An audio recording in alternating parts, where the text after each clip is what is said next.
Hi everyone, welcome to my YouTube channel and another new blog. এখন প্রায় দুপুর 2:30 বাজে। আমার ডিউটি শেষ হয়ে গেছে, তো আমি বেরোচ্ছি। আমার হাজব্যান্ডের আজকে নিতে আসার কথা ছিল, তো ফোন করেছে, ও নিচে দাঁড়িয়ে আছে। আমার একটু বেরোতে বেরোতে লেট হয়ে গেল, তো ঠিক আছে চটপট সাইন করে বেরিয়ে যাই।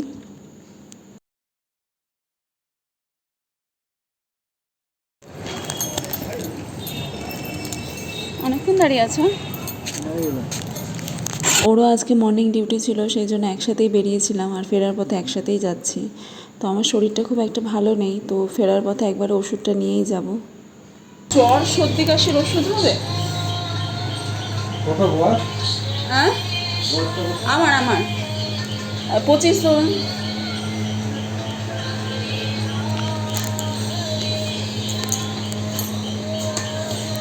আপনাকে 10টা নিতে হবে তো। কটা করে খেতে হবে? সকাল দুপুর রাত্রে 3বার খাবার পরে।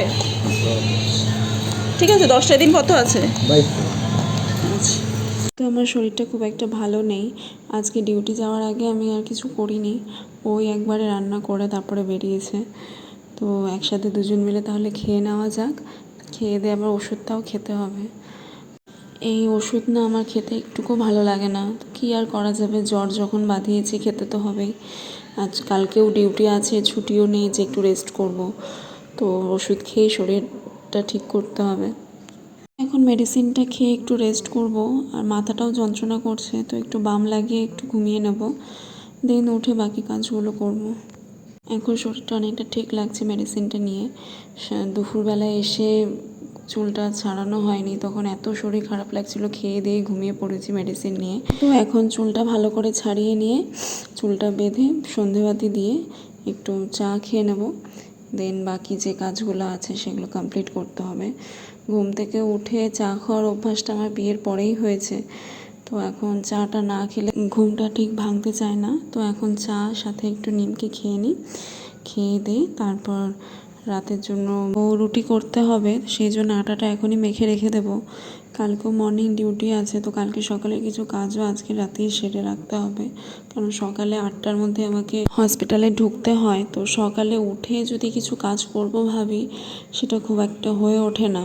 তো সেই জন্য যতটা পারি আগের দিন রাতে দুজন মিলে করে রাখি, যেহেতু এখন আমার শরীরটা একটু খারাপ, সেই জন্য বেশিরভাগ কাজই এখন ও করে রাখছে। টুকটাক যেটুকু না করলেই নয় সেটুকুই আমি করছি, তাছাড়া বাকি সমস্ত কাজই ও করে রাখছে।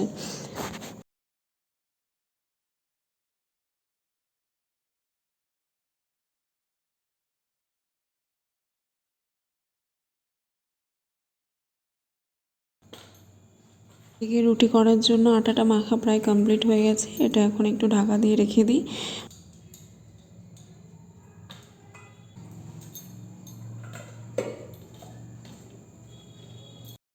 আর এদিকে অল্প কিছুটা আলুর দম করেছি রুটি দিয়ে খাওয়ার জন্য, খাওয়ার সময় একটা করে ডিম ভেজে নেব।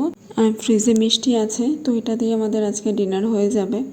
আর এদিকে আমার আলুর দমটা প্রায় রেডি হয়ে গেছে, আর ও কালকে রান্না করার জন্য যা যা লাগবে সেগুলো এখন কেটে নিচ্ছে। এগুলো এখন আমি মিক্সিতে পেস্ট করে নেব, আর কিছু পেঁয়াজও কুচিয়ে রেখেছে, তো সেটা এখন ফ্রিজে ঢুকিয়ে দেব। আসলে এগুলো কমপ্লিট করা থাকলে রান্নাটা খুব ইজিলি হয়ে যায়। তো আজকের মতো ব্লগটা এখানেই শেষ করছি। যদি ভালো লেগে থাকে একটি লাইক, কমেন্ট, শেয়ার করে দেবেন, আর আমাদের ইউটিউব চ্যানেলটি সাবস্ক্রাইব করে দেবেন।